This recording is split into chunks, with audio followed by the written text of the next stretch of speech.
এবারের জন্মদিনটা একটু অন্যভাবে কাটাবেন বলিউড বাদশা শাহরুখ খান। 58 বছরে পা দিলেন বাদশা শাহরুখ। তো কি অবস্থা, কেমন আছেন? আমি ড্রামা সবুজ, আর আজকে আলোচনা করবো এবারের জন্মদিন একটু অন্যভাবে কাটাবেন শাহরুখ খান এই বিষয়টি নিয়ে। তো আপনারা যারা শাহরুখের ফ্যান তারা অবশ্যই হ্যাপি বার্থডে শাহরুখ কমেন্ট করে যাবেন।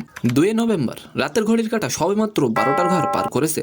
মন্নাথকে ঘিরে রয়েছে বিশাল জনসমুদ্র, আর এই বিশাল জনসমুদ্রের নজর একই দিকে, বেড়া দেওয়া বারান্দায়।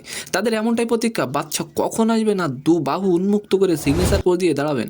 অবশেষে দেখা পাওয়া গেল বাদশার। পরনে ডেনিম জিন্স, কালো টি শার্ট, মাথায় কালো টুপি এবং চোখে অ্যাজ ইউজুয়াল কালো চশমা। 2 নভেম্বর 58 বছরে পা রাখলেন, কিন্তু শাহরুখকে দেখে মনে হলো জওয়ান, আরও জওয়ান হলেন।